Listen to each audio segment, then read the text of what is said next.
Are you interested in getting into reselling? Well, if you're like me, you've watched hundreds of videos of yard sales, estate sales, garage sales. I've even seen dumpster divers looking all for the same thing. We're looking to buy an item or get an item free at a low price and be able to sell it online to make a profit. Sounds pretty simple, right? Well, here are my 10 tips that got me started on the reselling journey, and I hope that these will help you as well. So let's get started. Tip number 1, what is your plan? You need a plan. You gotta figure out what is your driving force or your motive behind reselling. Are you wanting to do this part-time? Do you want to do this full-time? Are you just trying to pay off some extra bills? Whatever that motive may be is what's gonna be the driving force behind this business. Now, a good way to get started with this is, what are you passionate about? If you're passionate about action figures or toys, well then that's a great way to get started. If you're looking into books because you're a big reader, well, that's also a good way to get started, particularly depending on the books. But either way, find something that you're passionate about and start there. The next part of this is, do you have the time to be a reseller? It takes a lot of time to be able to be successful in the reselling market, whether it's sourcing, listing the items, shipping the items, dealing with returns, anything else that may come up.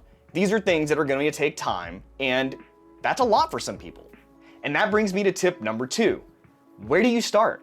Well, sourcing is the first step of reselling, and the easiest way to get started is to go into your closets and clear out all of the junk that you're not using anymore, under your bed, wherever you store it. Go find those items and start listing them online.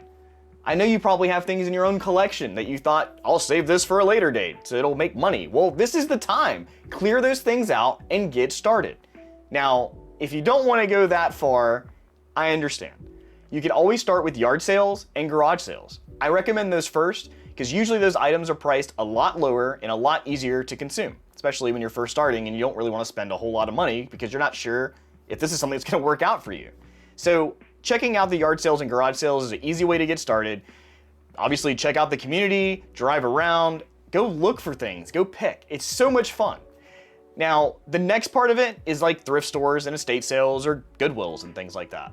I stay away from those typically unless they're my last resort, just because typically those places will have those items marked up to a fair value market price because they're familiar with the items that they're selling and they know that they're worth more.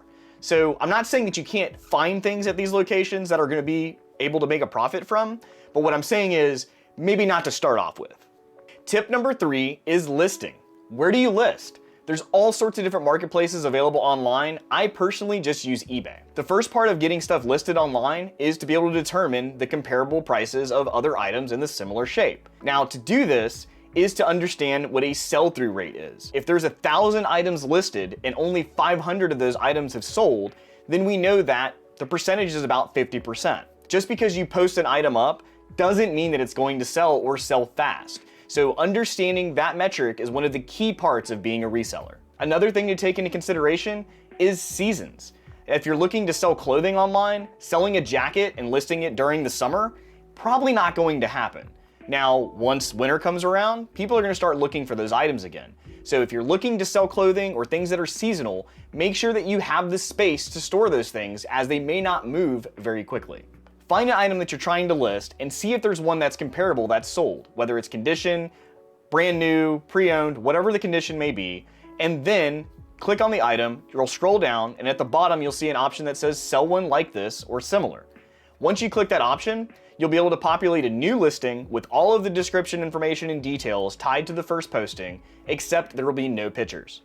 Pictures are a key part to any listing, so you want to make sure to take nice lighted photos of all different directions and sides of the item you're trying to sell, so that way people as a buyer can see everything that's wrong or right with this item and know that they're getting what they're paying for. A little pro tip is make sure to clean the items that you're trying to sell. If it's got dust covered all over it and dirt and all kinds of other things, in the photo, I'm probably not gonna buy an item that looks like this. Now, it only takes a few minutes potentially to clean up something, wipe it down, and you'll have a better result being able to get a little more money out of those things you're trying to sell. All right, so now you have things listed. Exciting, right? We're waiting for people to buy. Now, once an item sells, this brings me to the next part, which is tip number 4, which is shipping. Now, there's a lot more to shipping than most people think. Most people think, oh, you take an item, you wrap it up, you package it, throw it in a box, and then you're done.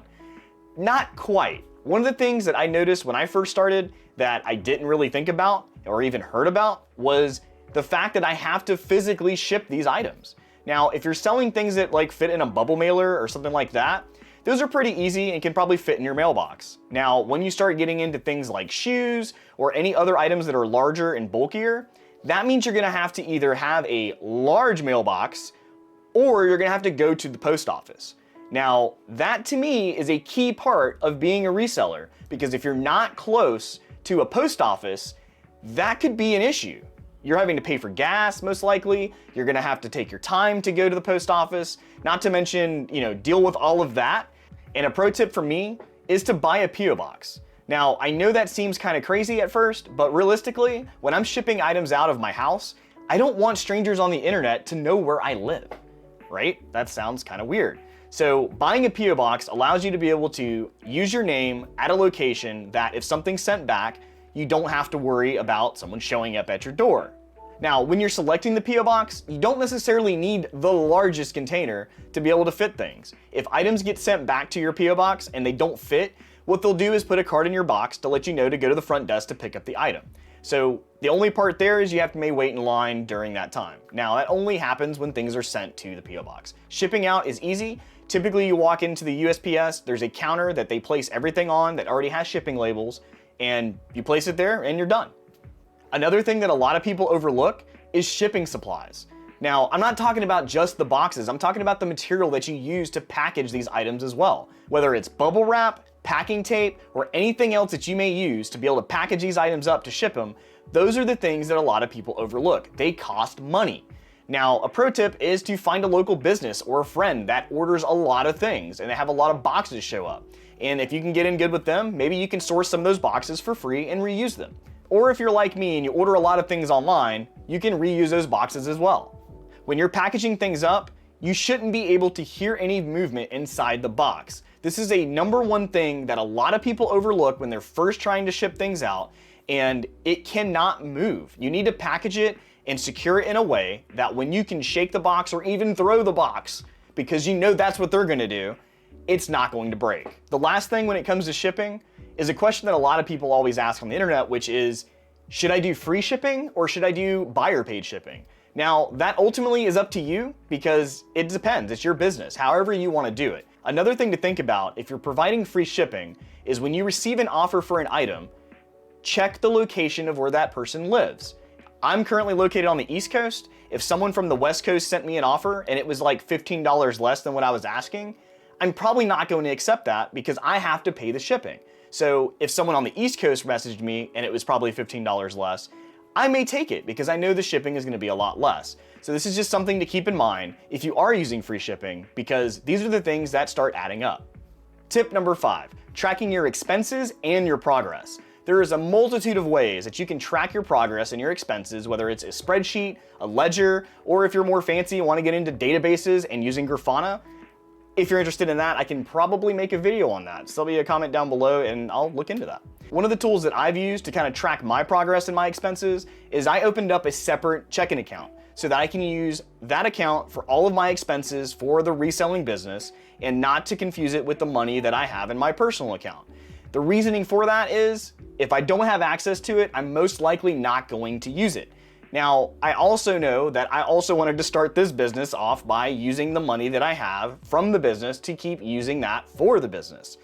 It's way easier to do that if you can track it in one place with no other hiccups or no other things coming out of it. You can also use this account to buy all of your packing material and anything else that you may need to spend to grow your business. Remember, it takes money to make money.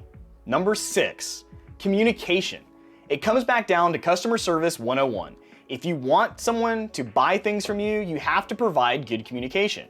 If someone messages you a question, be polite, be professional. They're most likely looking to find out more information because either A, your pictures probably don't tell the story, B, the details don't match the description, or C, they just have another question about the item they're trying to purchase. This happens. We all do it. How many times have you looked at Amazon reviews before you bought something? You always want to know what you're getting. I recommend having great communication on all aspects of your store, whether it's the messaging, your about, your descriptions, your items, and all of that. All of these things work together to help you grow your business and make more money. Tip number 7, look out for scammers. They're everywhere. A couple of things to look out for are new accounts that have zero feedback, messages with complex requests, or even trying to take the sale offline. And remember, when in doubt, this is your store. You make the decision whether you want to sell something or not. If you feel uncomfortable, that's okay. You can always move on because again, this is your store. You make the decisions at the end of the day. Tip number 8, you will not survive on selling video games alone. Sure, they're a quick and easy way to make money as these are most desirable and they sell pretty quick. But if you don't expand your knowledge past just video games, reselling is probably not going to work out for you. Invest your time into new categories to expand your knowledge. We're getting close to the end. Here's tip 9. Storage. I mentioned this a little bit earlier, but it is a crucial part to reselling. Just because you can go out and source and you can ship and you can do all of those things, you're gonna have to have a place to store these items before they sell. Now, if you're in an apartment, you may need to find a different place. If you're into a home, if you have an extra bedroom or a closet or even shed, that can always help. The options you have can be a storage unit that you rent somewhere, could be a friend's place, could be anything, any place that you can store your stuff at, but you have to make sure that you have space because as I learned really quickly, it can get out of hand really quick. And I've decided to invest a little more time into my storage and buy shelves that fit my products that I can easily pick through and be able to find the items I need to sell and ship them out easily. And tip number 10 is to remember just to have fun. Going out and reselling doesn't have to be just a chore or just a job. Going out and just picking items and seeing what other people have is part of the fun. I love going out on every Saturday morning and just seeing what yard sales and garage sales around my area have. You'll just never believe the things you may come across. So always keep your eyes open, always go into it with a positive attitude. And you know what? Once you expand your knowledge on different categories, you're gonna see all sorts of things out there that people just overlook. So there you have it. Those are my tips on getting started with reselling, and hopefully they'll help you too. As always, if you like this video, click the like and subscribe. I do really appreciate you watching this video. Until next time, I'll see you guys on the flip side.